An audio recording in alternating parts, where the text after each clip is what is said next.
candidate winning in a constituency, and normally you would expect the parliamentary candidate also to win. Well, that did not happen in some constituencies. But today our focus is on the central region because Nana Addo Dankwa Akufo-Addo won in 19 constituencies in the central region. But his party, the NPP, and their parliamentary candidates won 10 seats. What that means is that there were 9 constituencies won by Akufo-Addo, which his party, the NPP, did not win. And that may explain why he won the central region with 613,000 to the NDC's 538,000, and yet did not get majority in parliament. So Theo Acheampong has joined us. You know, he was with Iris, and he has a statistician, has a lot of expertise in this figure. See, they've been polling, and so they know how the trends have been. Theo Acheampong, good morning. Thank you very much for joining us. We can't hear you. I'm sure we'd have to work maybe you have to unmute your microphone so we can hear you. Okay, just a second. Yeah, I think it's better now. We can hear you. Okay. Is it better? Yeah, it's better now. So let's look at the elections and let's, broaden the conversation before we get to the specifics of the central region. So we know that after the declaration of parliamentary results in 274 constituencies, the NPP has 137, the NDC has 136, one independent with one outstanding. Looks like this year's election was mainly fought when it comes to the parliamentary elections. What changed from 2016 to 2020 by way of parliamentary elections? Yeah, I mean, there are a lot of reasons one can ascribe to. And in fact, we are actually doing some post-election survey on the ground in the next coming weeks to pin down the specifics in terms of why people voted less for their parliamentary candidates, but rather voted the incumbent government in. I think more broadly, it comes to the point that citizens are expecting more in terms of what the parliamentary aspirants or parliamentarians deliver to them on the ground. And in some sense, you could pretty much read it as some sort of a protest vote, in the sense that people are not happy, and they are not happy with the job that the parliamentarians are delivering on the ground. So in one sense, they voted for the president, all right, but they basically was sending a message that we need the parliamentarians to be up and doing and to be seen more, also in terms of delivering, development at the grassroots. Because you know that at the core is people see parliamentarians not just as going to parliament to make law, but also they are partly development agents. And to the extent that we see you not delivering on that development mandate, then you're going to suffer for it at the polls. But talking about, being a protest vote and making reference to parliamentarians being seen as development agents, that development the people expect should come from the executive. And so if there's anybody to be punished, why not the president, but members of parliament? Yeah, but before the election, the parliamentarians go around promising all sorts of things, right? Including even like building or lobbying for their share of the national cake. And to the extent that you would have made those promises and you failed to deliver on them, irrespective of the fact that it is the executive that is meant to deliver this, then you will actually be punished for it. So it's part expectation management, and I think some of the parliamentary aspirants actually overpromise and under-deliver on the development side of things. And then also it is part what we expect parliamentarians to be doing vis-a-vis their law functioning or lawmaking role vis-a-vis that of a development agent. That's how I would sort of read it. Okay, so I know you did some polls, you conducted some polls before the elections. Did this come out in the survey that you conducted? So in the survey that we conducted was primarily focused on the presidential and less so on parliamentary seats. But we actually did some historical analysis purely based on the parliamentary data from 1996 to 2016. And we did see some interesting dynamics there. We didn't follow it up with a poll as we did for the presidential, but we could foretell about 30 or so seats, changing hands. And I actually did discuss this internally with my other colleagues and some other, persons as well. So it didn't come as a surprise, I suppose, for us. What we weren't too sure about was the extent of the seat losses of the incumbent, and how that then will be inure as again to the main opposition, NDC. But talking about 30 seats changing hands, and my understanding is that, so the NPP could make gains of the NDC, NDC could make gains of the NPP. But here you're looking at, about 60 seats changing hands. The NPP, gaining 15 seats from the NDC and losing about 46 of their own seats. I mean, in fact, they lost 47 of their seats. That's a huge departure from what you anticipated, isn't it? Oh, yes, absolutely. So it tells you that if we had followed it up with a survey, perhaps we would have even picked the sentiment up much stronger, which is that people were not happy with or are not happy with their parliamentary candidates and what they are delivering from to them on the ground in terms of development. But I also look at it on a positive, and the positive for me being that with this sort of hung parliament, or in which one party just has like one or two seat majority, then perhaps we're looking at much more detail in terms of like bills that are passed in the House. Because remember that the criticism has been that Parliament in most recent years has kind of like become a rubber stamp, and deals and proposals are passed through without the needed rigor or detail that is required. So perhaps the positive to all of this is that we may get a parliament for the next session that would pay a lot more attention to some of the details that are required, but also would involve some level of bipartisanship across the aisle in getting both the NDC view and the NPP view to sort of represent what the national or broader national interest is. That, I think, actually might be a positive to all of this. So let's get to the central region. And I've been looking at it.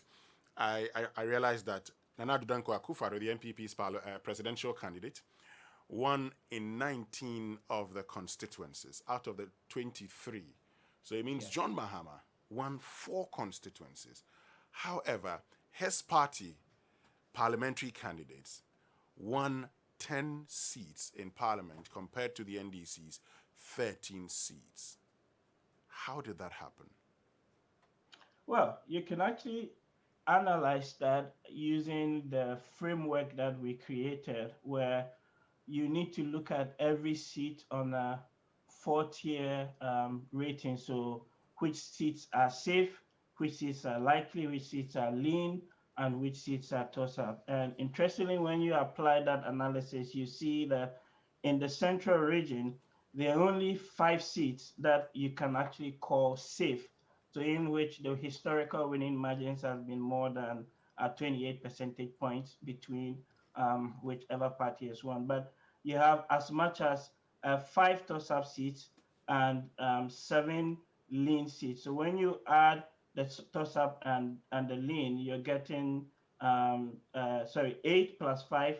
That gives you 13. So over half of the 23 constituencies or seats in the central region are seats that are extremely competitive. So you're talking a winning margin between 1 up to 12 percentage points, and in the toss-ups even below 4 percentage points. So when you begin to look at it from that perspective, then the results are not too surprising, because I can tell you that the 9 seats that change hands, so in the central, Esikuma Dobin Brakwa, Asen North, Ewutu Senya West, Cape Coast North, Ekumfi, Gumwa East and West, and then Chifu, Etimokwa, as well as Denchira, Upper Denchira West. All of these actually fall within either your lean or your toss-up classification. So Okay. it tells you that in these places, the historically you're expecting a keen contest, but it also shows you that when you begin to disaggregate them, there's an interesting dynamic that actually happens, right, at a regional level. So you point out that 10 out of the 23 constituencies vote for an MPP parliamentary candidate, a drop of 19. But you actually see that between the presidential and the parliamentary results, the NPP actually dropped 8.83 percentage points, whereas between the parliamentary and the presidential results, the NDC gained 11 or 6 percentage points, right? And between the NPP to NDC, if you just compare to 2016 levels, you are talking more or less the NDC gaining 2.52 percentage points and the NPP losing 0.89 percentage points at the presidential level. So for me, what this tells me really is the fact that one, the seats are competitive, but importantly, the dynamics that is happening at each of these regions or each of these constituencies that needs to be taken into account when we're talking about the parliamentary Okay. results. So in the 9 seats that changed hand, there's in part some of the galamsey issues in some of the interior areas. But when you come to the coastal regions, the issues are completely different. We'll come to the coastal regions, we'll get to the denture areas and look at the Galamsey issues. And also talk about Aguna East, where, Professor Kwesi Yanka was seeking to go to Parliament, but he was unsuccessful. And in that particular constituency, the NPP's Nana Dankwa Akufo-Addo won. But it's time for the Joy Business Minute, as brought to us by Consolidated Bank Ghana, CBG. We stand with you. Hello, welcome to the Joy Business Minute. It's brought to you by Consolidated Bank Ghana. We stand with you. COVID-19 related job losses are hitting SNIT pension contributions from the private sector perspective. That's according to the latest real sector performance report from the Bank of Ghana. Meanwhile, government has re-emphasized its commitment to absorb the shortfall in the lump sum payment by the Social Security and National Insurance Trust to public sector workers who will retire this year. These will be the first batch of Ghanaian workers retiring under the new Pension Act. Investor appetite for the stock market appears to have experienced a rebound following successful presidential and parliamentary elections last week. However, analysts want to be cautiously optimistic going forward in terms of consistent positive performance. And experts are warning airlines to take extra care when reactivating planes left in storage during the COVID-19 pandemic. Pilot rustiness and even insect nests could be potential dangers for aircraft re-entering service. And that's the Joy Business Minute, brought to you by Consolidated Bank Ghana. We stand with you. Super Morning Show. All right, so welcome back and thank you very much for staying with us here on the Super Morning Show on Joy 99.7 FM. I still have Dr. Theo Acheampong with me. We're trying to understand, this whole concept of sket and blast voting in the 2020 elections. But, CBG has made paying taxes very easy. Now, you can pay your customs duties and all other GRA payments at any CBG branch nationwide. You can also dial *222# to pay your custom duties, GRA taxes, Environmental Protection Agency levies, Ghana Standards Authority levies, Food and Drugs Authority levies, as well as levies for all other government services. Visit www.ghana.gov.gh to fill your form and generate your invoice. For more details, call 0302-216-000. CBG, we stand with you. Before we continue with Dr. Theo Acheampong, we'll go for some few messages from our partners. And when we come, we'll look at the specific constituencies in the Central region. Stay with us. We'll be right back. What would you do with 50 gigabytes free data? Would you binge watch TV all day? Would you download FIFA 21? How about downloading your entire coursework? Or you do all at the same time? See, Surfline has a way of giving you value like no one does. 50 gigabytes free data when you get yourself a Surfline device. Now that's a sledgehammer. Don't miss out on anything. Get yourself a Surfline device today from any Surfline shop and get 50 gigabytes free data to do all you ever wanted on Ghana's only true 4G LTE network. Surfline, it's about time. Hey, bronya, ya so binge, zim, microwave, blender, iron, wall bracket, ningina ya de chow free. Tola TV, smart TV, home theater, refrigerators, freezers, gas cookers, washing machines, any electronic appliances beer. Now enjoy massive discount. LG product beer, 33% discount. Binge, broom product beer beto bianzo, ya chow blender, iron, and in Niama bebre. Panasonic kenso, ya so say binge. Fresh 0552 755 456 and 0552 777 905. Electromart, your world of electronics. Terms and conditions. Account. We wish you a Merry Christmas from all of us here at Callback. We wish you a Merry Christmas and a Happy New Year. Good tidings of winning to you and your friends. We lost all fair timing and refer body promo. Share your Callback referral code and when 10 CDs are time for every successful referral with your code. We wish Time to give, to receive, and to spread the Christmas cheer to all we hold dear with the Cowbank Refer a Buddy promo. 'Tis the season to give and receive, so play your part and win big with Cowbank. Terms and conditions apply. Forward together.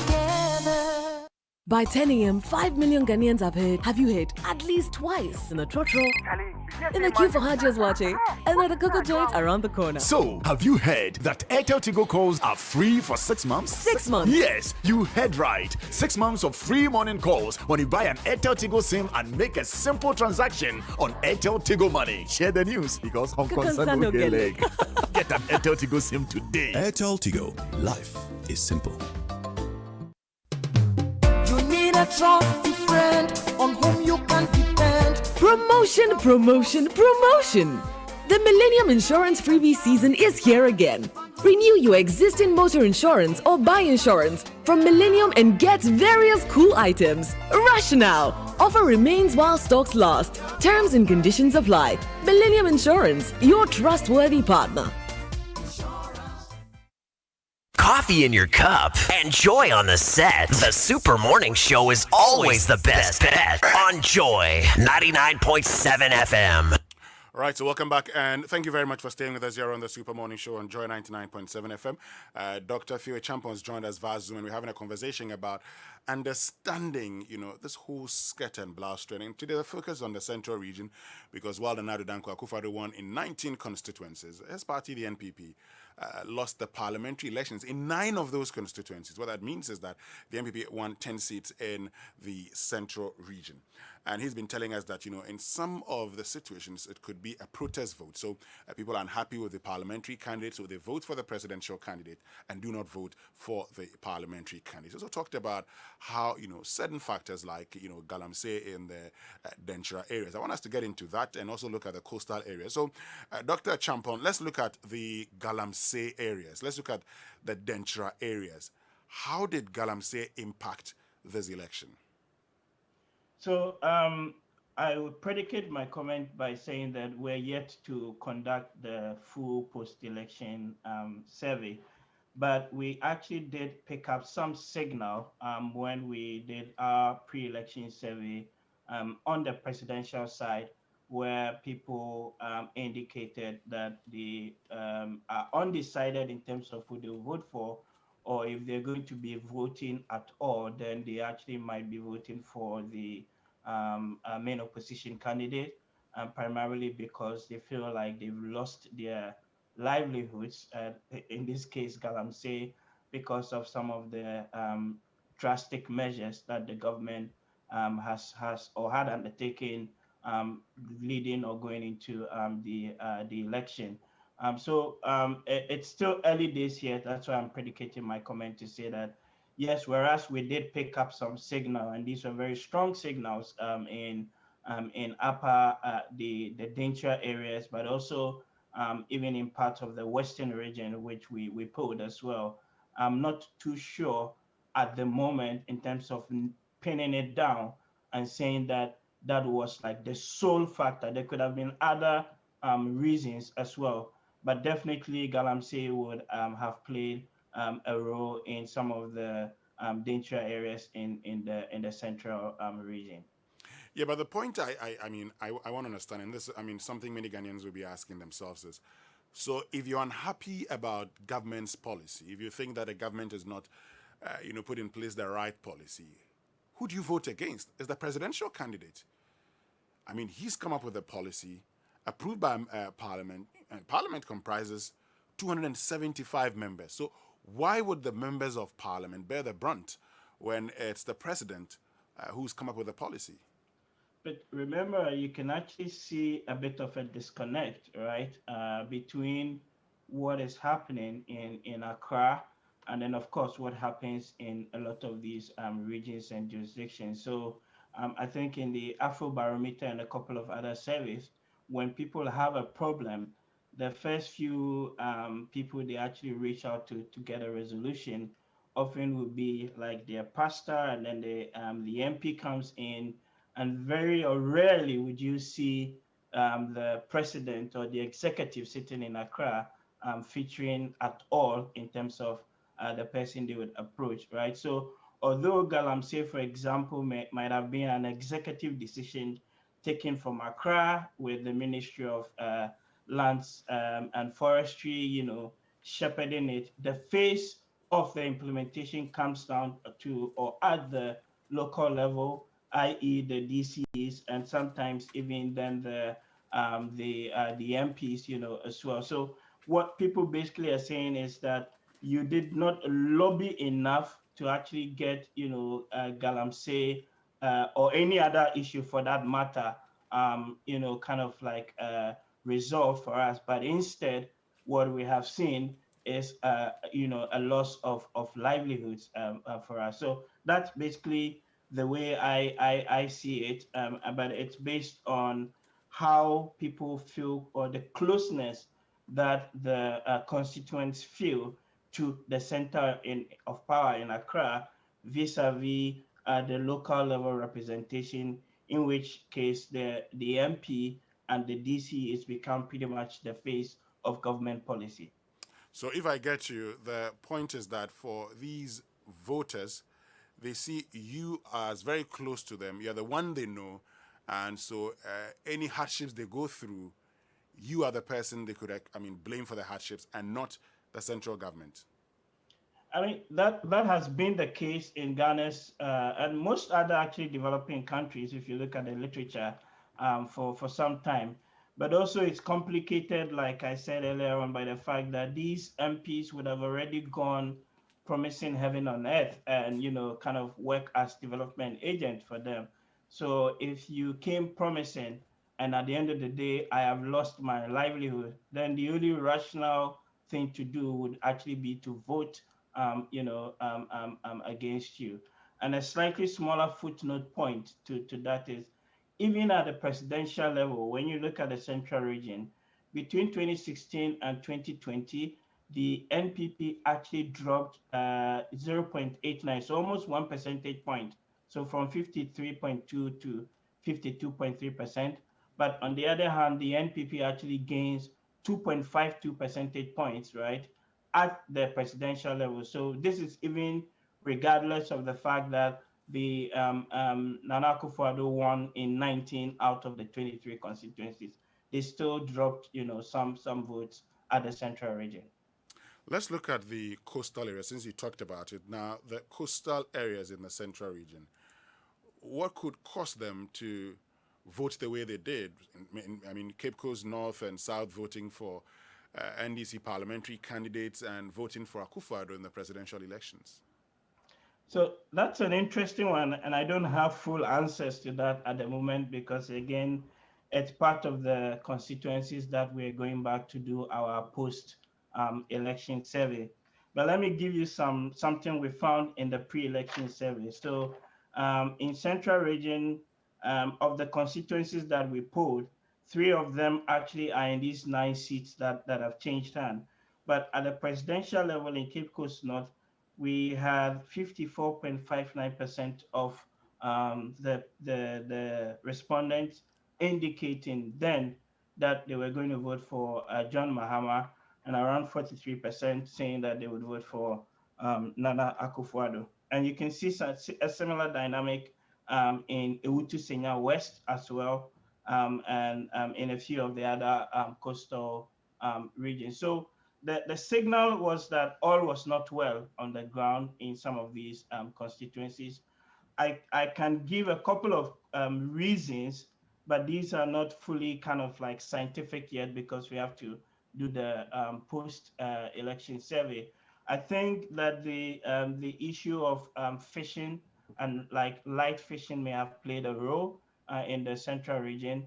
I think if you look at like a place like Ewutu Senya West, you could have also seen some of the challenge with the closure of the financial institutions, right? The microfinance institutions, etc., playing a bit of a role. And of course, government came in later on to say that they're going to repay all of the monies that had been lost to people who had their monies saved in some of these microfinance institutions. But the signal was that in the coastal areas, I think definitely the fishing issue would have played a role, although we have to go and verify that.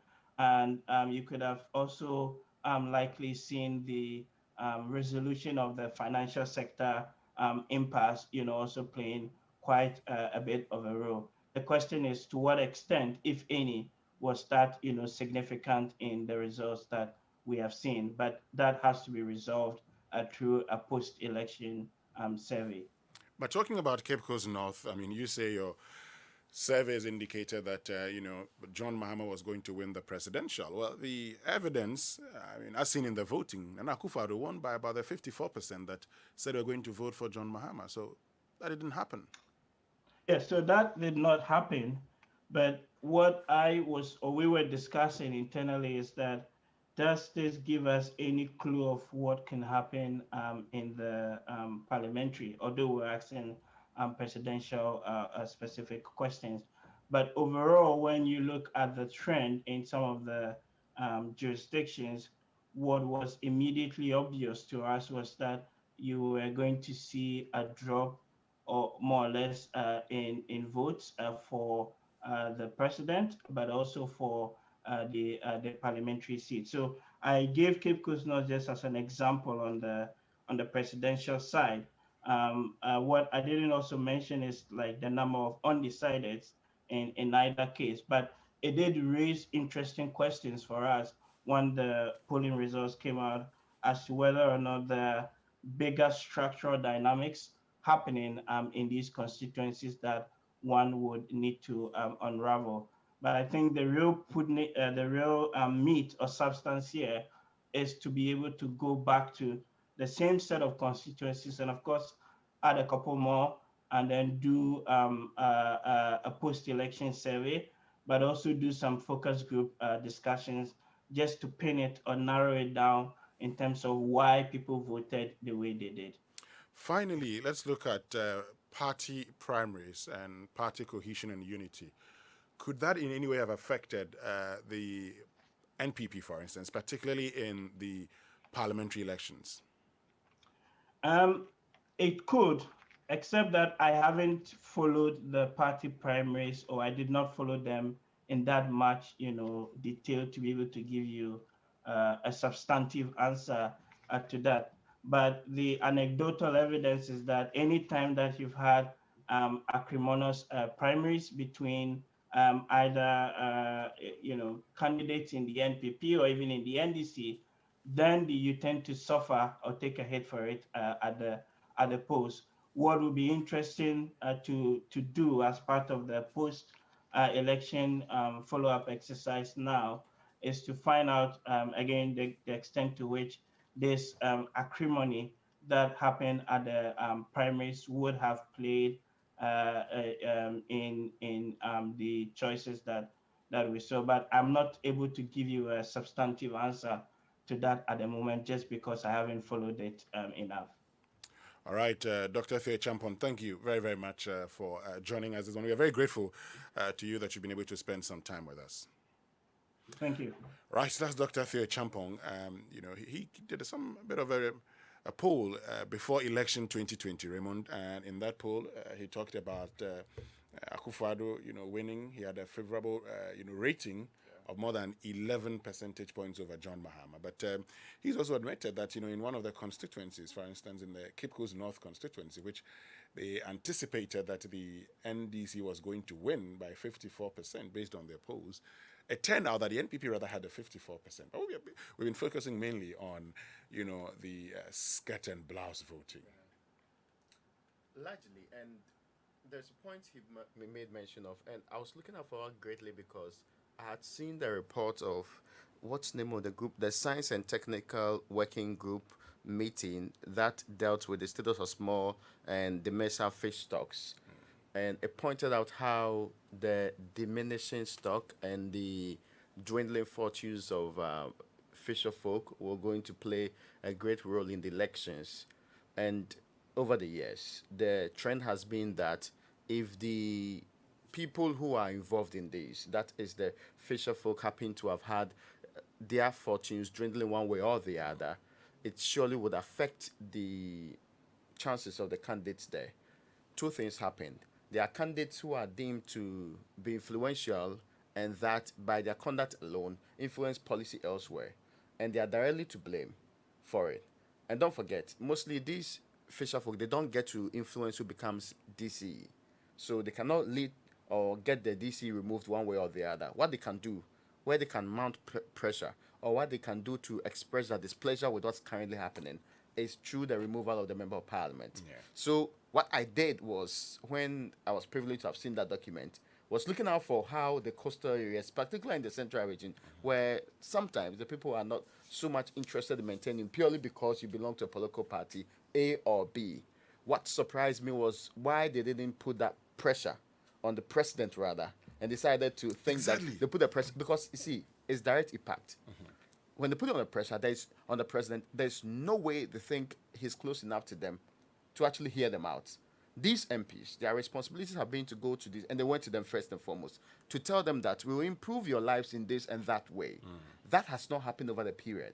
So to them, when they cannot get enough cash, which is the evidence on the ground, even though this has been happening for a very long time, the June 22nd to 29th report obviously states that the current situation is becoming problematic and that there are ways that are supposed to be done to improve it. And they also spoke to these fisher folk.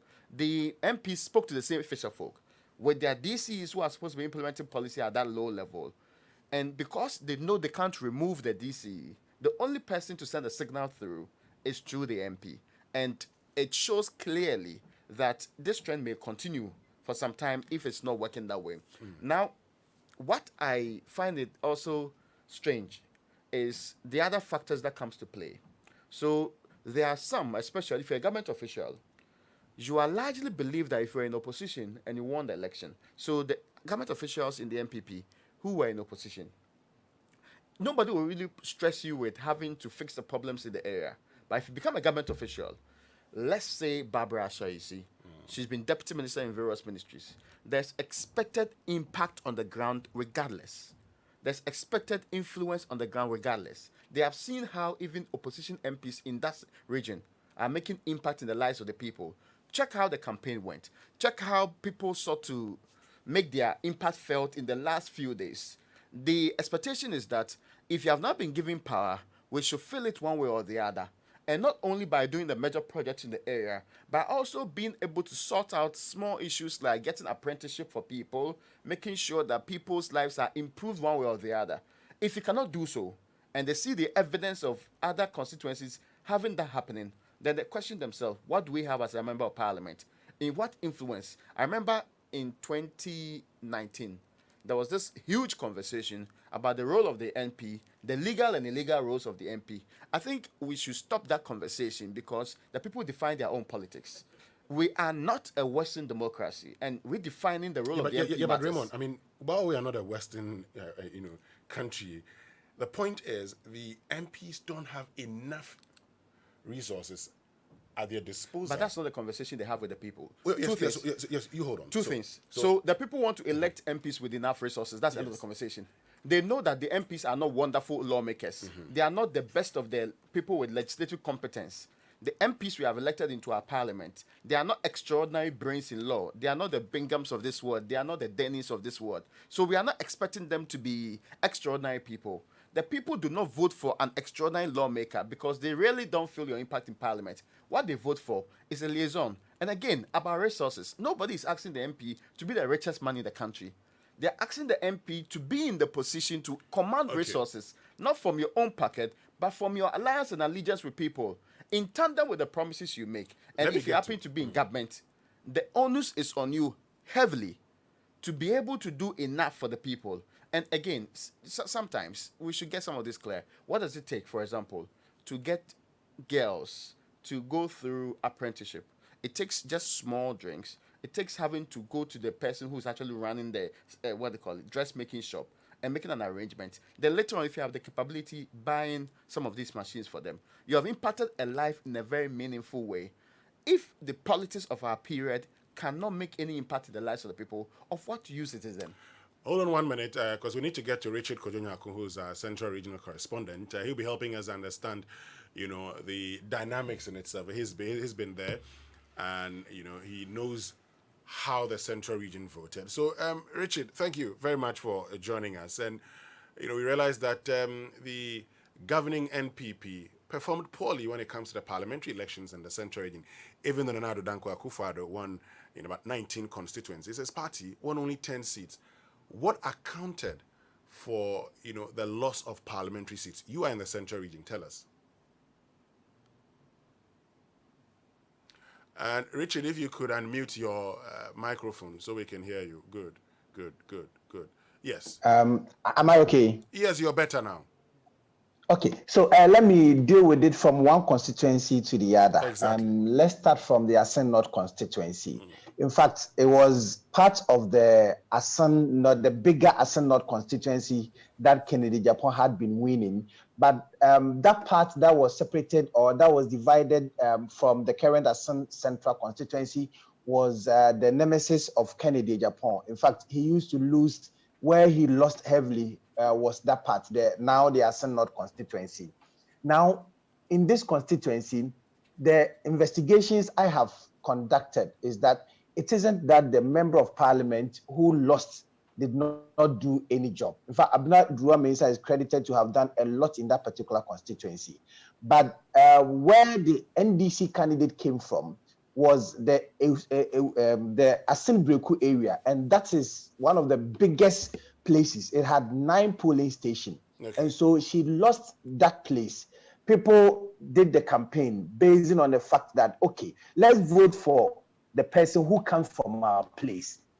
So that was really what did the trick for them. In fact, Aguna Mensah won a lot of the constituencies, a lot of the polling stations in the other smaller communities within the constituency, but lost heavily at Asen Breku. That is the biggest, and that is the capital of that particular constituency. And so that is what really accounted for the loss of the incumbent MP for that particular area, Aguna Mensah, in that particular constituency.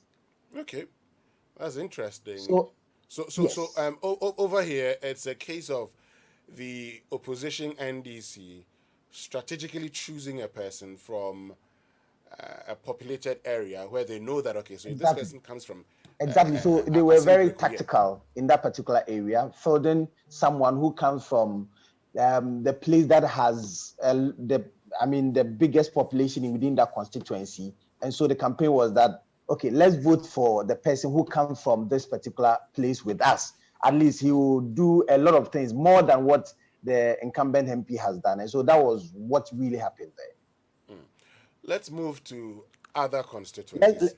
Let's go to the Cape Coast North constituency, where Barbara Ashaisi lost. In fact, she had a problem with the MPP, some of the MPP executives within the constituency, and likely had a problem with some of the MPP members.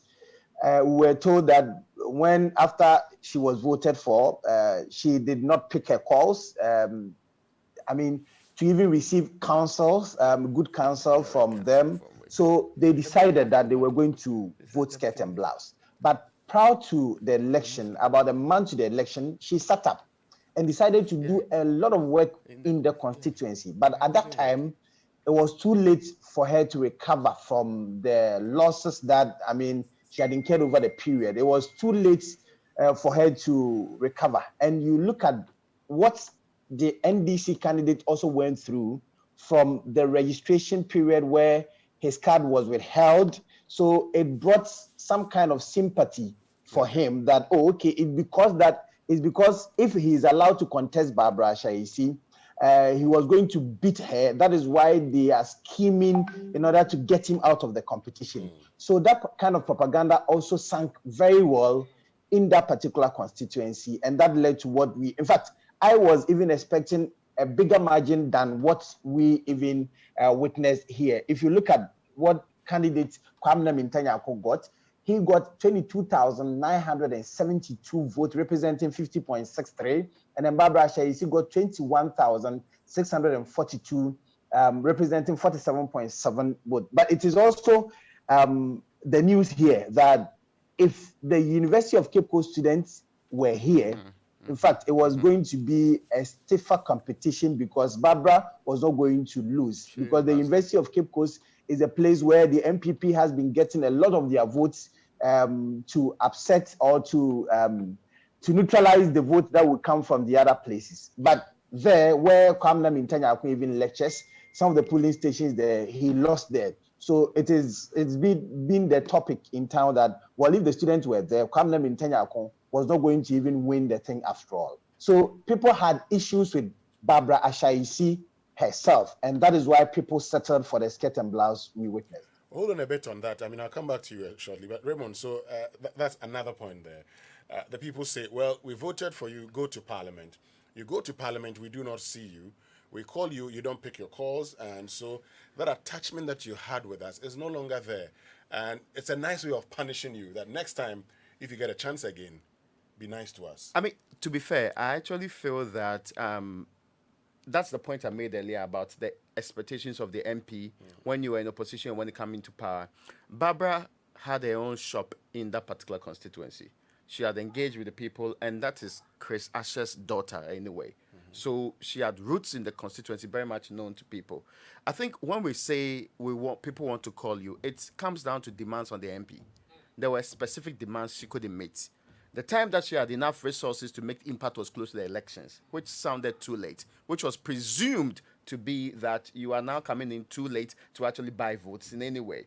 So I get your point, but the presumption that every member of parliament who happens to be a deputy minister has enough resources is also quite problematic. Exactly. There are some people who... You're also making my point for me. Yes, who are in government but are not as resourceful as others. That's very important to note. Penka sat in this same seat and complained about resources. Yeah.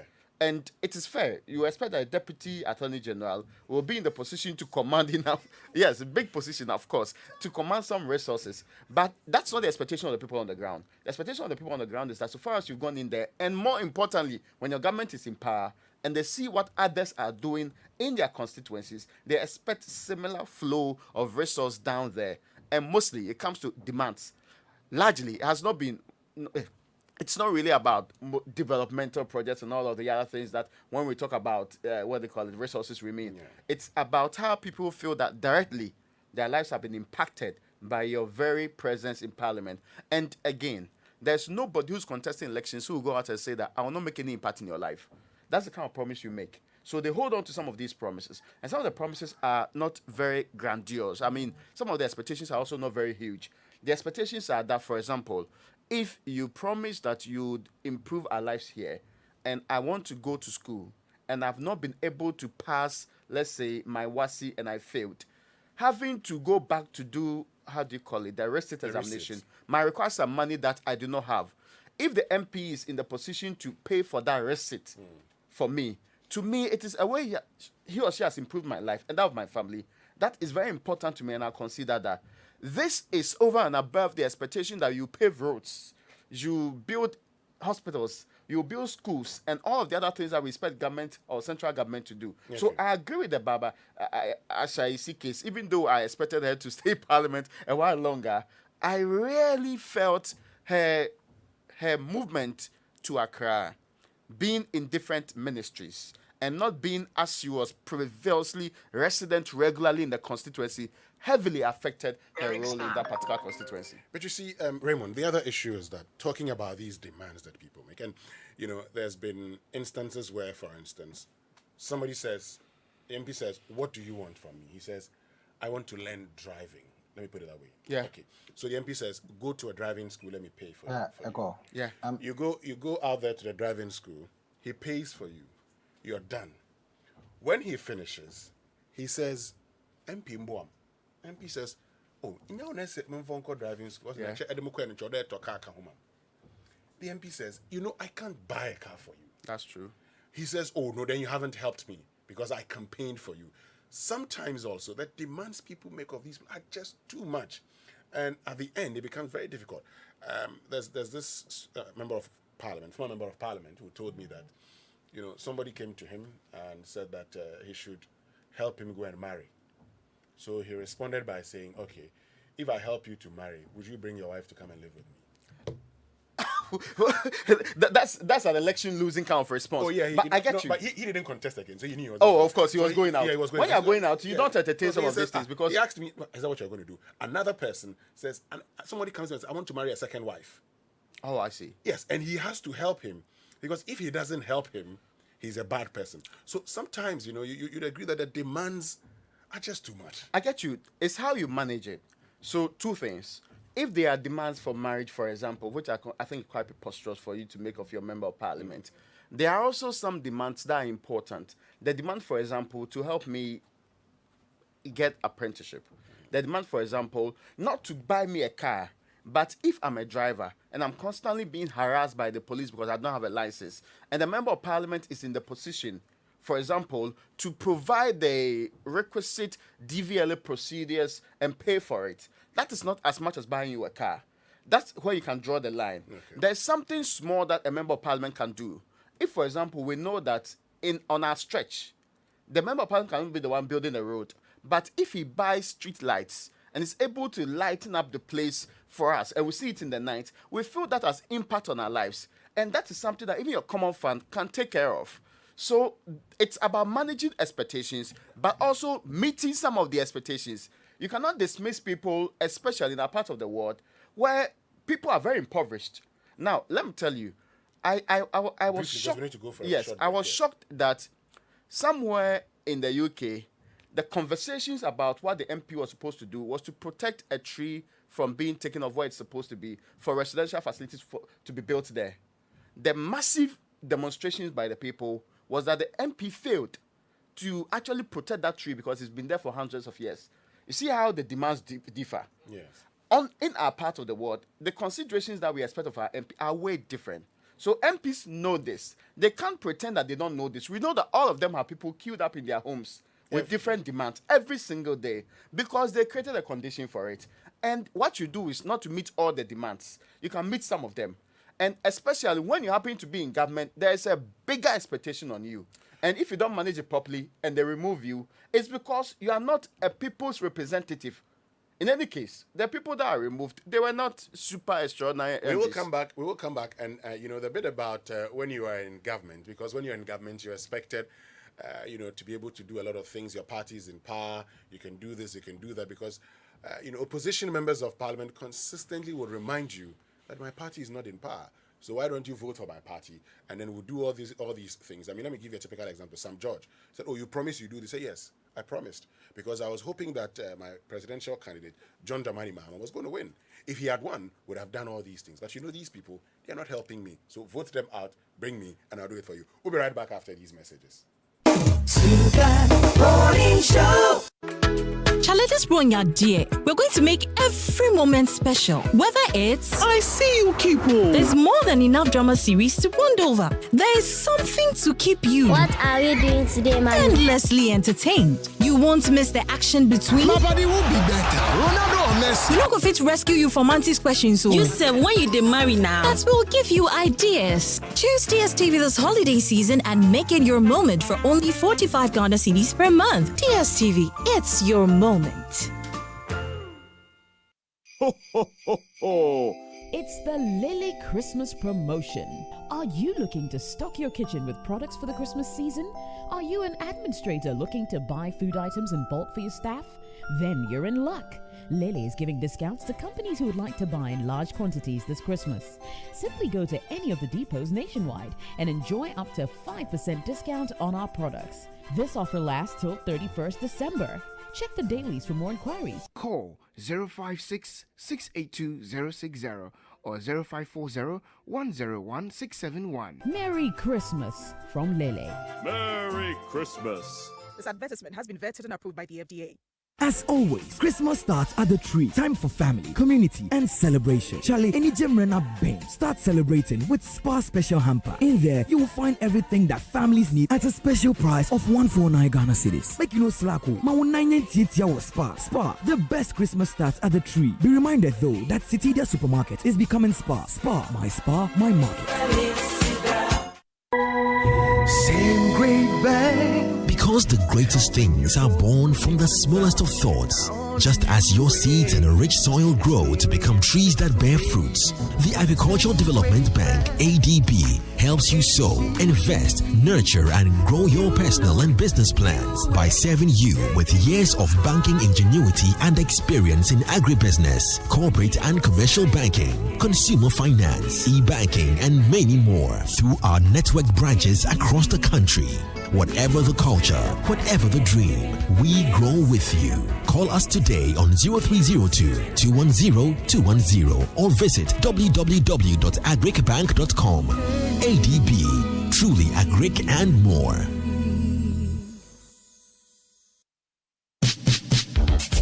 Charlie, so it's actually raining and we can't hear any sound. As for this your house, when it's raining, no sound. When the sun is up, the interior is cool. What roof are you using? They use Ico roofing shingles from Interface Limited. Long lasting and beautiful. Ico roofing shingles. We all for move to Interface and get this Ico roofing shingles. Interface Limited is the leading supplier and installer of finishing input materials for the building and construction industry in Ghana. Call us on 0274-999999 or visit our website at www.interfacelimited.net. Facebook Interface Limited GH. Instagram Interface.limited. Put a twist on life with Voltic. Choose the new eco-friendly 500 ml Voltic bottle made with 7% less plastic. Enjoy and twist to recycle. Voltic, naturally. This advertisement has been vetted and approved by the FDA.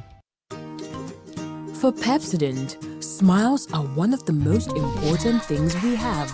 The problem is, globally, 1 in 2 children suffer from cavities. Pepsodent, with maximum cavity protection, helps to prevent the formation of cavities. Pepsodent, because every smile matters. This advertisement has been vetted and approved by the FDA.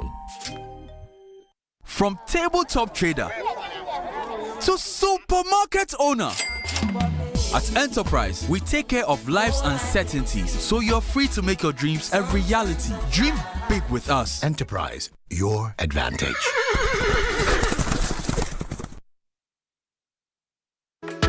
Charlie, this Bronya dear, we're going to make every moment special. Whether it's I see you, Kipo. There's more than enough drama series to bond over. There is something to keep you. What are we doing today, man? Endlessly entertained. You won't miss the action between. My body will be better. Ronaldo or Messi. You don't go fit rescue you from Auntie's questions. So You said when you dey marry now. that will give you ideas. Choose DSTV this holiday season and make it your moment for only 45 Ghana cedis per month. DSTV, it's your moment. What would you do if you have the chance to do anything in life?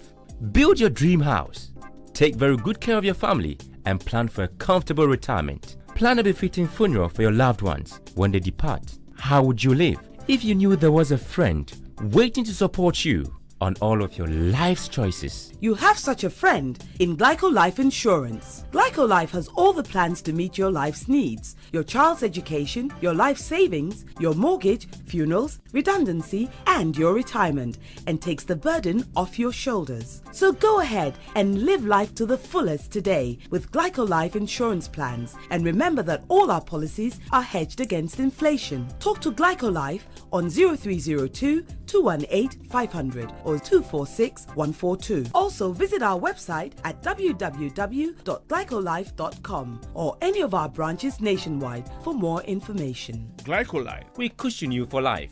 Glyco, we cushion you for life.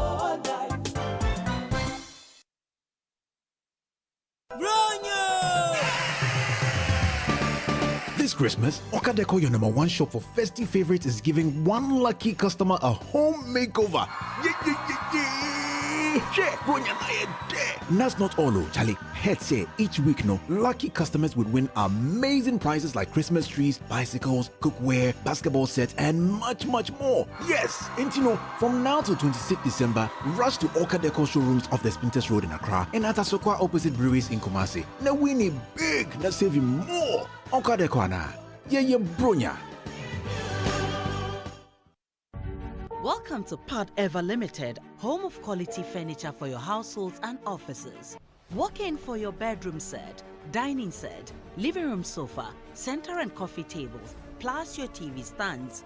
For your office, we have executive desk, writing desk, conference tables, metal filing cabinets, fireproof safes, workstations, swivel chairs, executive economic visitors chairs, benches, office sofas and reception counters. Locate Part Ever Limited at Asylum Down Roundabout on Lukukuseko Street. Contact us on 0302 220347, 0244 367048, or 0244 533 153. Email us at partever2000@gmail.com or visit our website at www.parteverlimited.com. Part Ever Limited, home of quality and durable furniture. You do not wake up sounding like this. Coffee in your cup and joy on the set. The Super Morning Show is always the best bet on Joy 99.7 FM.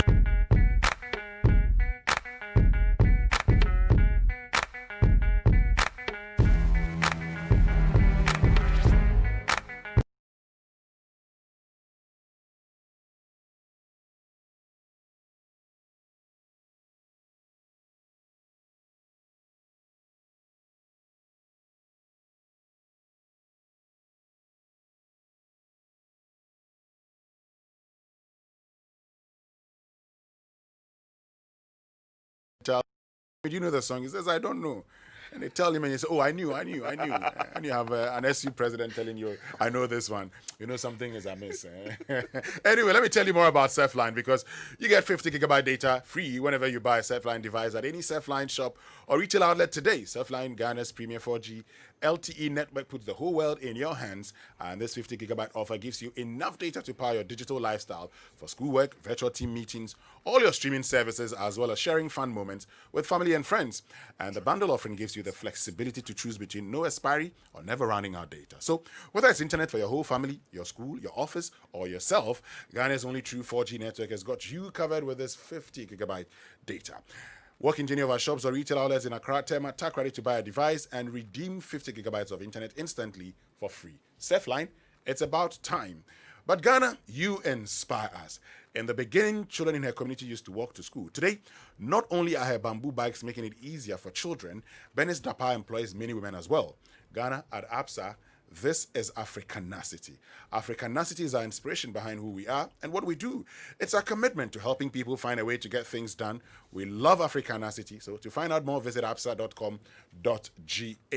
But your favorite neighborhood store, Spa or Citidia Market, is at it once again. something crazy is about. It's coming your way ahead of Christmas. Yes, it's a crazy discount day at the Spar or City Supermarket this coming Saturday. Nothing gets better than a 30% discount on Christmas shopping. Now, be reminded, the offer is just for this coming Saturday, only this Saturday. So don't be left out. A whopping 30% discount on a purchase of 3,000 Ghana cedis or more. It sounds unbelievable, isn't it? But it's so real. Just spend 3,000 Ghana, no, it's actually 300 cedis or more this coming Saturday at any Spar City Supermarket in Accra, Dawenya, Chebi, and get 30% discount. Note, though, that offer is not available on items already on promotion, so talk to a sales assistant for clarity, and be reminded that City Supermarket is now Spar Market. Spar, my market. Terms and conditions do apply. But if you're yet to activate your MTN Momo account, you can do it right from the comfort of your home. All you have to do is to dial *170# for MTN Momo, select your 4-digit PIN number, re-enter that PIN number to confirm it. After this, you will receive a message confirming your activation. Now, should that fail to pop up, contact our various digital channels or use my MTN app for further assistance. You should also know that you can link your bank account to your Momo wallet to make life even more easy.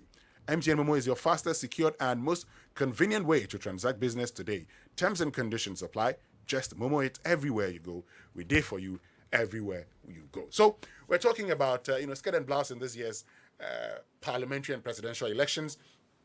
We've seen in some constituencies the presidential candidate of a particular party wins, but his parliamentary candidate loses. And the focus on the central region in particular is that while the NPP's Nana Addo Dankwa Akufo-Addo polled some, one in 19 constituencies, his party, the NPP, lost the parliamentary elections in 9 of those constituencies that he won. And we're trying to understand what could be the reason. And, Richard Kujinakwe has been helping us understand. He's a central regional correspondent. I still have Raymond Akwa here. Richard has been telling us about the situation in Asin North. He says the NDC's candidates from Asin Breku, the biggest town, and they have lots of voters.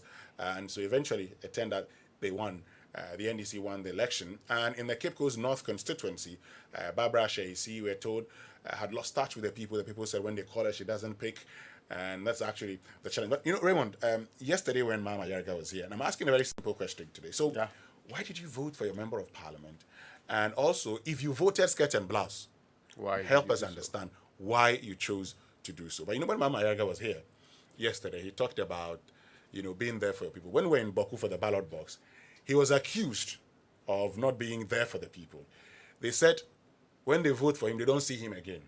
And this was his explanation. He says, from 2013 to 2017, he was, he was an MP and also a minister. Yeah. So he had other meetings. He had to travel outside the country. So he was serving the whole of Ghana and not just Boku Central. He's also a member of parliament he's also a member of the ECOWAS parliament now. So you're traveling, you're going for meetings. So it's not that he doesn't care about the people. He cares about them, and that's why they can see that, when he gets a salary, he gives some to, persons with disability. He does a lot of things. Sometimes it's how you talk to the people, how you explain issues to them. Look, you are in meetings, and some MPs have assistants. They give their phone numbers to them sometimes when they are in meetings. So when you call them, the assistant picks and says, I'm talking to so-and-so person.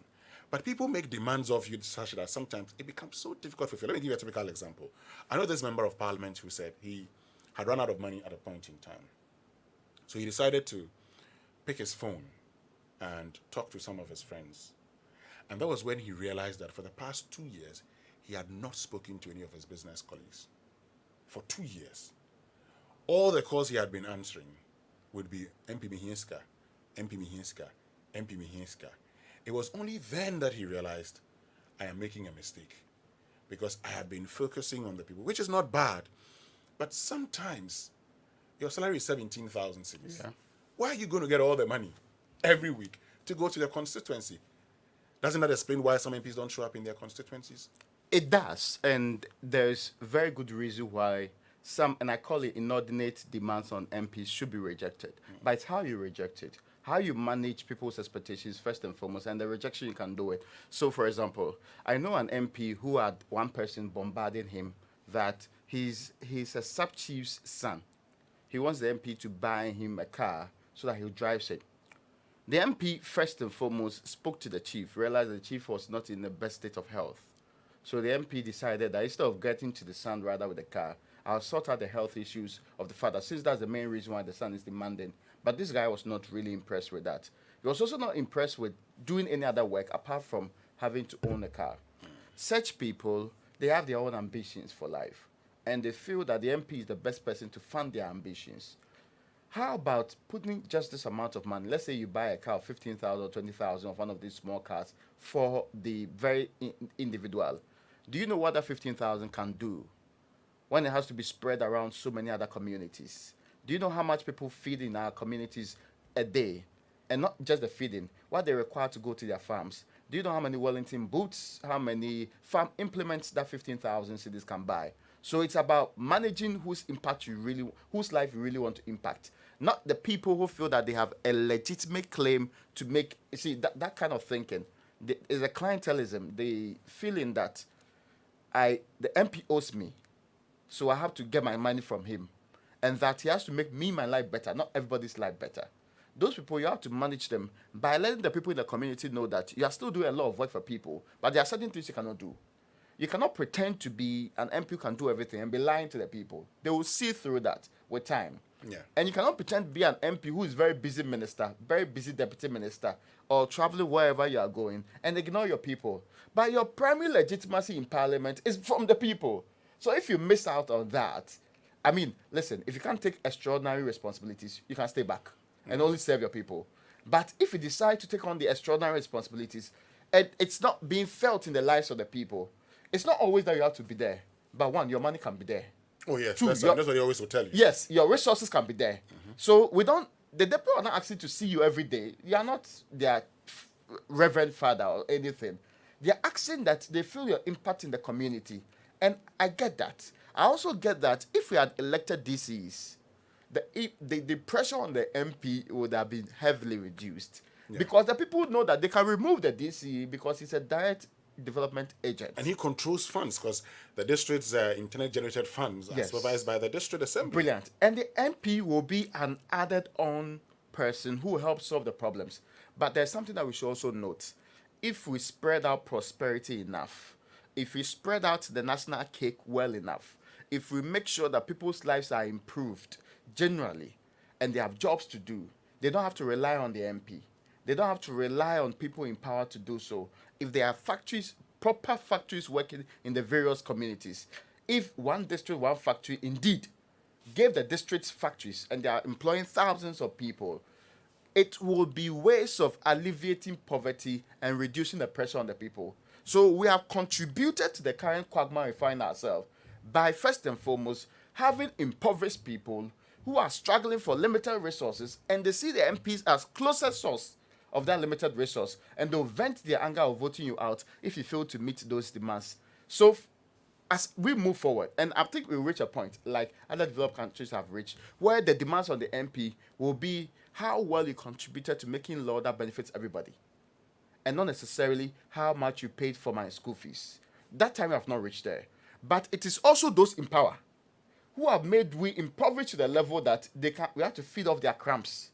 So if the people are demanding the crumbs, it is up to the people in power to provide it. Stop shirking responsibilities. Stop acting like you didn't know that they were expecting of you this and that, because you want to engage them in the first place. It is not good for our politics now, but that's why we find ourselves. That's why we call it a real politique. It's different from the ideal situation. We will get to the ideal situation when we have improved the lives of the people to the levels that we ought to find it. Maybe if the MP next time is considering what to do in Parliament, all your actions should not be promoting bills that get more money into the government coffers of what they call ministers and those other people, or that ends up being in corrupt ideals, because if the money is not in corruption, it comes back to developing the area. If the people have jobs, they will not depend on you. If they have water, if they have electricity, if their lives are good enough, they will not be dependent on you. I don't know of a man in this world, who feels very happy every day asking another man for resources to take care of the family and to do the basic things of life. Every man wants to be independent and do these things. Because the current situation makes that impossible, that's why they're dependent on you. And they know that you made it impossible anyway. Because the ordinary person hardly have any say. That's why many say that in Ghana, people vote. They don't really choose who becomes their leader. The people they can choose is the MP. Interesting. So let's get back to Richard Kojunak. When he's joined us on phone this time around, he's helping us understand the situation in the Central Region. I remember those days, this member of Parliament, Alfred Abayate, saying that someone came to him that I need to go and fix my tooth.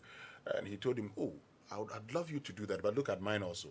Mine is also not on, and I haven't fixed it. So if I couldn't get money to do it for myself, it means I don't have money to do it for you also. Kojo, so let's continue. We've looked at, the Asin North constituency, Cape Coast North. Let's look at Cape Coast South, because in 2016, when Akufo-Addo won that constituency, Kweku Hagan won, and he's won again in 2020. What's been working for him? Well, Kweku Ricky to have some magic in the Cape Coast South constituency. The margin was not that huge.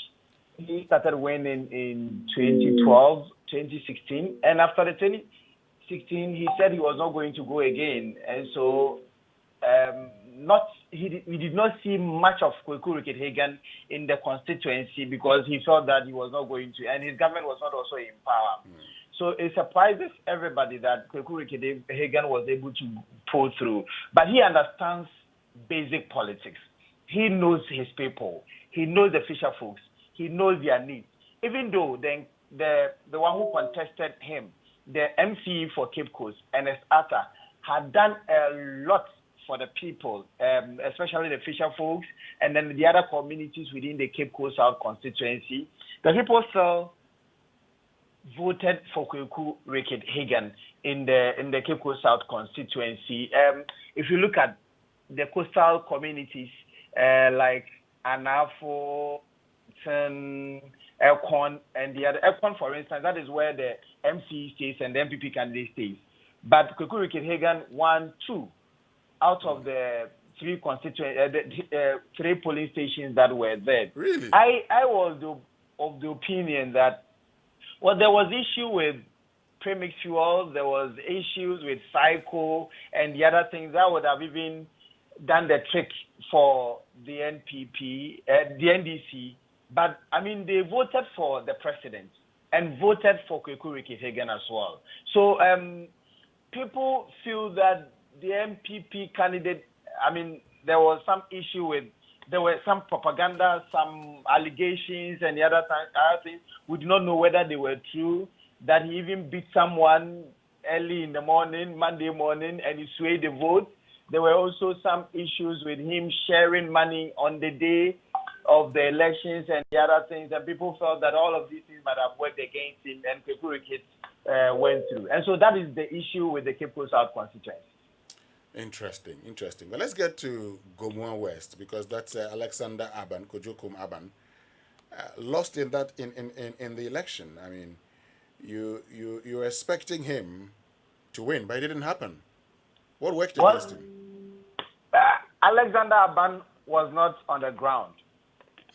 That is what the criticisms on him are saying, because he had one district, one factory situated in his constituency, the Casa Dropa, the potato processing factory there. And people had thought that, that was going to do the magic for him. And you see, let me also even put this caveat. But there were some constituencies that were borrowed constituencies. If you look at the Ekumfi constituency, if you look at the Chifueti-Mokwa constituency. Kojo, before you continue, Kojo, the one district, one factory, yes, even though you talk about the fact that it's in this constituency, this is a policy that is being trumpeted by the president as something that he's doing nationally.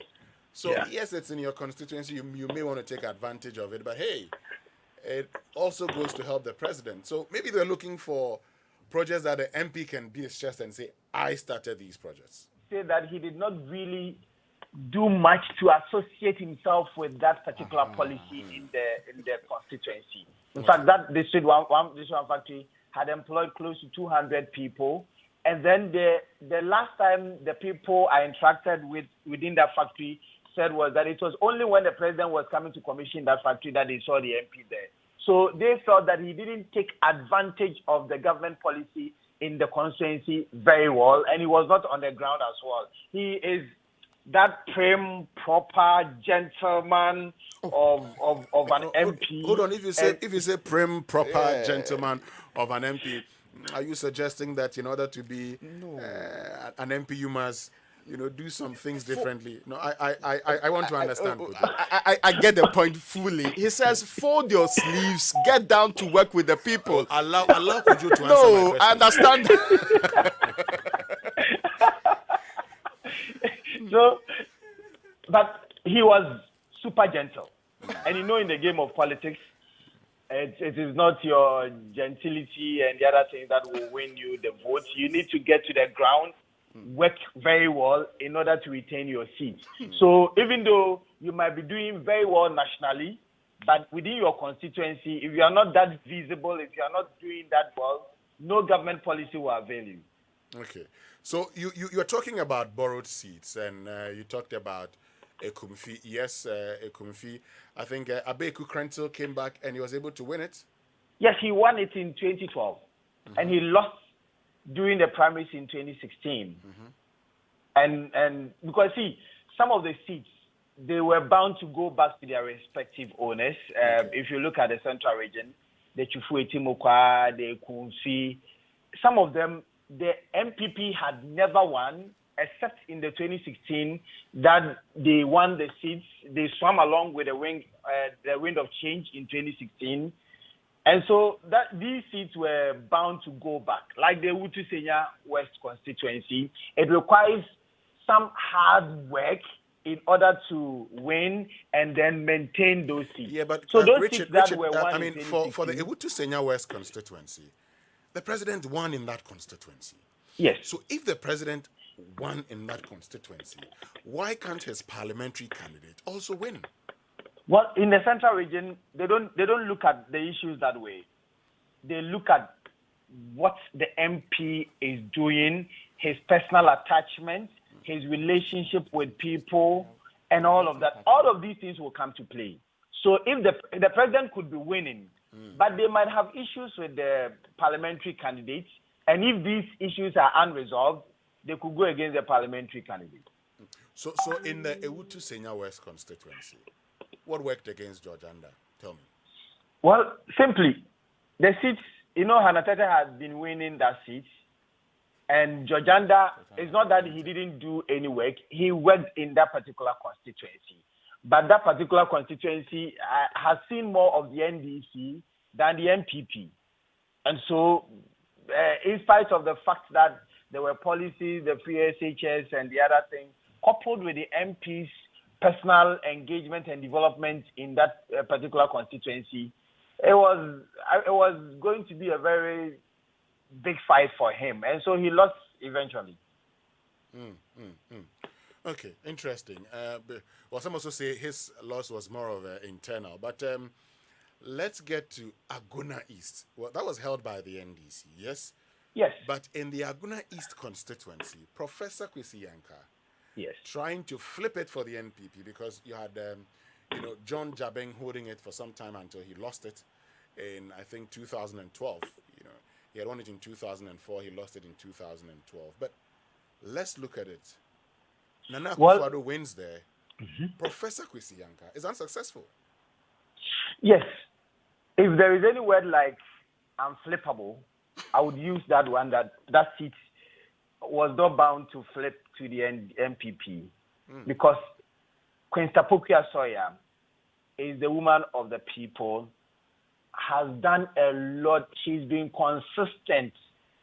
Like the little things that the communities need, she made sure that she was there for them. She has been feeding the BEC graduates for some time now. I think for a period close to 8 years. Every year, that is what she does. She, even though some of the chiefs were against her, but her personal contribution to the constituency, distribution of laptops, even though her government was not in power, she had resources and decided to, face the Minister for Tertiary Education squarely. And you saw the margin over there. So that seat, she personalized that seat to a point that it requires some great work for an MPP candidate to win against her. Interesting. You remember that in the 2016, it was part of the seats that the NDC retained, the Acheampong, the KEA, her constituency, and Hagan constituency. Exactly. And the talk in town was that these people that won these seats, it was their personal contributions, their personal touches to their constituents that, made them retain the seats. Apart from the KEA, where people felt that, the KEA has been with the NDC for a very long time. It was Nana Acheampong of the NPP when the NPP, the Nana Acheampong won there because other political parties threw their weight behind him, and then he won. Dr. Papa Kwesi Ndom also won. But apart from that, that seat has consistently been with the NDC from 1992. It's been the NDC that won in 1992, 96, 2000, 2004, 2008. And then in 2012, it flipped. And then 2008 it flipped, and then 2012 it flipped. No, so it flipped in 2004 with Papa Kwesi Ndom winning in 2004, and then in 2008, the NDC's Nana Acheampong. The NDC's JS and Dr. JS Annan. Okay. Then in 2012, Nana Acheampong, because of Dr. Atokwashi, going as an independent candidate. Drawing the NDC's vote. Both of them, their votes was about 12,000 to Nana Acheampong's 22,000. It made him win that election. Okay, Kojo, thank you very much for joining us this morning. The Central region is one unique region when it comes to elections. So but you see, we had a conversation, and we even had a battleground in the Mfantimano constituency. We debated endlessly about whether the sympathy votes were going to work in the Mfantimano constituency. And it did, because a lot of hard work had to go there in order for her to win. And she even got, got more than what the husband even got in the 2016 elections. In the Upper Dentra West, we are told that the MP had a few issues there because he came from the small-scale mining area. And so even though they voted for Nana Akufo-Addo, but they voted against him because of a few issues he had with the constituent. And that is why they decided. And for a long time, I don't think the NDC has even won the seat before, because hitherto it was the Upper Dentra constituency, and then they divided it into Upper Dentra East and Upper Dentra West. But ever since it was even divided, the NDC has not won that seat before. And it was considered an extension of the Ashanti region, because they do everything like any of the seats in the Ashanti region. Once an NPP candidate wins, then he is assured to win in there. But it so happened that the candidate lost. Richard, we'll come back to you. We need to do a few things. We'll come back to you because you need to tell us more about the DC for the Ejumako Enyan Siam district, who decided to take the law into his own hands and has been picked up by the police, granted bail. We'll come back to you for more on that. Thank you very much, Richard Kodinako, who's a Central Regional Correspondent, helping us to understand, the dynamics in the Central region. Raymond Akwa is also here. Raymond, so the Central region... Queensta, first and foremost. It's obvious that the NDC has been reducing in votes from 2012. From what used to be a very huge 54 or 56% in 2012, they went down to 52 or 51 in the year 2016. Then, in this particular election, it was 50.9 or so. That means that they need to consolidate their efforts. I doubt if Professor Acheampong can contest again. No, he may not contest. I feel that age is not on the side going forward. But I would have been very impressed to see that distinguished, academic in Parliament. Maybe he can try again, even though age may not be on his side. Yes, but once he's strong. Yeah. So J.H. Minson was in Parliament until 2008 when he was 82 years. The trending direction of the votes suggests that it is increasingly becoming the case that the NDC is losing percentages there, which might indicate how the next election may go, depending on the factors that are presented in that particular election. So, largely, it might work or might not work in Queenster's favor or whoever is representing the NDC. That's what Prof's case might be. I mean, made for going forward. It But could also be. I personally, it could also be that if Queenster is changed now, when you're the same candidate and you're going down, a change in candidate may revitalize the then galvanizes the base again, it's and then true. it goes up again. But So- Queenster will not be happy with you suggesting that she should be changed. But I mean, clearly. no, it's analysis. It's analysis. It's analysis. I'm not saying that. Yeah. I mean, the NDC should change Queenster, but I'm just showing you the trend, and I've made reference to this. I mean, I talked get about Eskadeketen on Sunday on election. Yeah, eve, the way and I you're told defending you. it is And I told becoming you. pretty obvious that you wanted. It's analysis. It's analysis. I get you. It's Now, analysis. so the central region is an interesting region. I think if the entire country votes the way the central region votes, predictability of elections will be difficult. That's true. Yeah. If the entire country votes the way the central region votes, every single election will bring up very exciting results, very interesting results. But you know, all over the world there are safe seats for some yes, political but- parties, and there are swings like the central region. Yes. So the central region would continue like that, and that becomes battlegrounds for political parties. But one point also to be noted. The region has not fared well generally on the poverty ratios.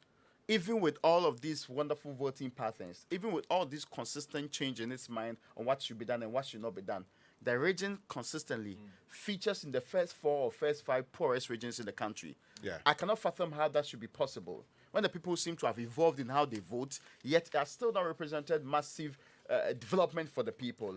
And I've seen villages in the central region that are nothing to write home about. And it is almost like cattle from the rest of us in this republic. Expectation is that somehow, some way, when you vote in the what looks like a rational choice model, it ensures development. That theory has not represented in its fullest form in the situation in the Western, in the central region. Perhaps that's why they still sing. Until they get a better model. That's Daniel Dazi who's joined the conversation. I'll get back to you, but we need to go for a short break now. When we return, we'll continue. We'll go back to the central region also, but we're also asking you that question. So I am interested in those of you that voted skirt and blouse. So you tell us why you decided to do that, or why you still voted for your member of parliament. We'll activate the phone lines and get to know get you to share your thoughts with us. We'll be right back.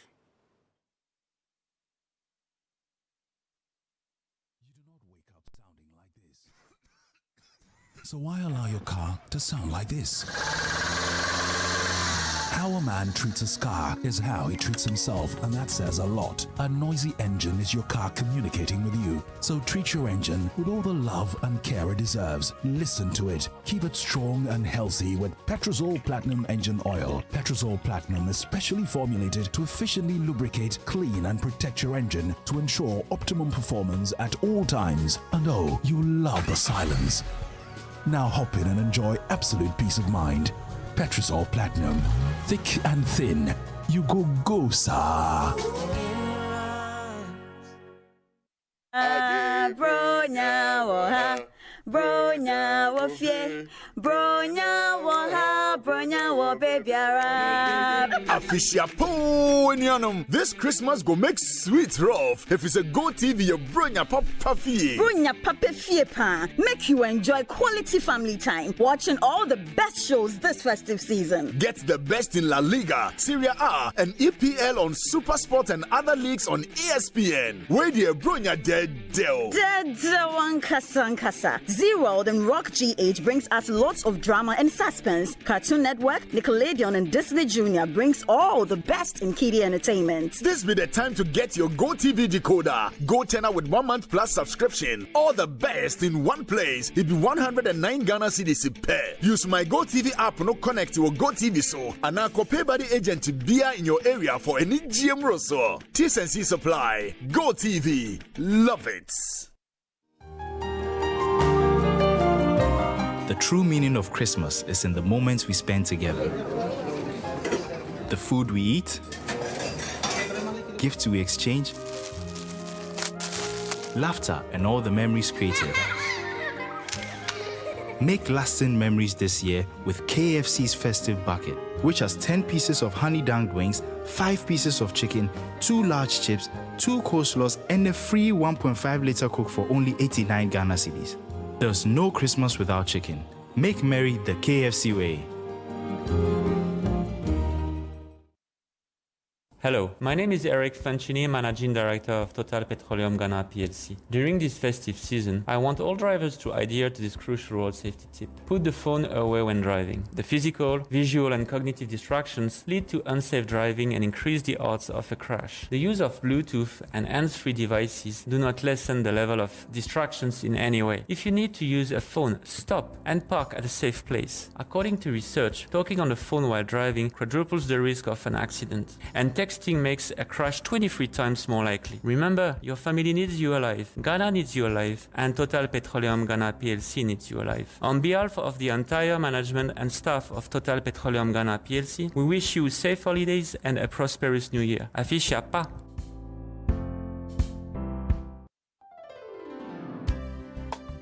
There is nothing more precious than life. As a driver, your precious life and those of your passengers are in your hands at all times. So do not overspeed, don't drink and drive, no wrong overtaking, and if you're tired, stop and rest. Always be on the lookout for pedestrians and stop for them to cross, especially children. The National Road Safety Authority wants us all to look out for ourselves, protect each other, and arrive alive. Thank you. Your family needs you alive. Everyone needs you alive. Arrive alive.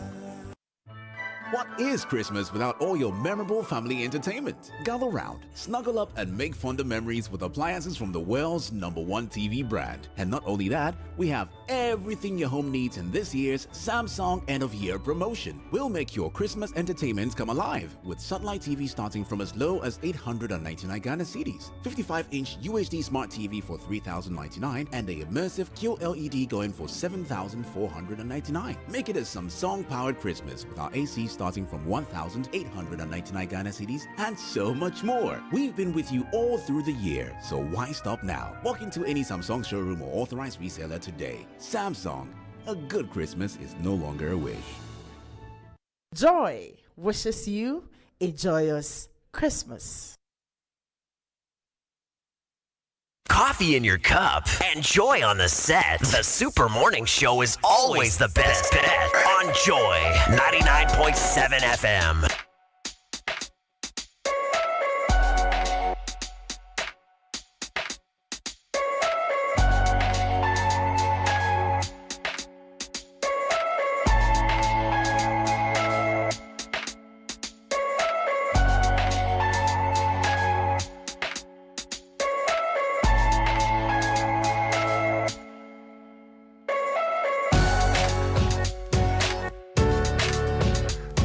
All right, so welcome back and thank you very much for staying with us here on the Super Morning Show on Joy 99.7 FM. So this morning we're asking you, we've done the analysis with you, but we want to understand why you voted the way you did, particularly for those of you who voted skirt and blouse. Why did you do that? And for those of you who still chose your same MP as the same member of parliament, why did you?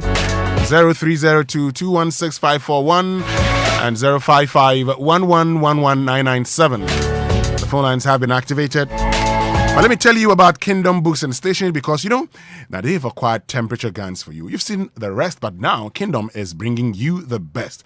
And the features include precise non-contact measurements, automatic data hold or auto power off, backlight LCD display, set alarm value, and many more. For bulk purchase,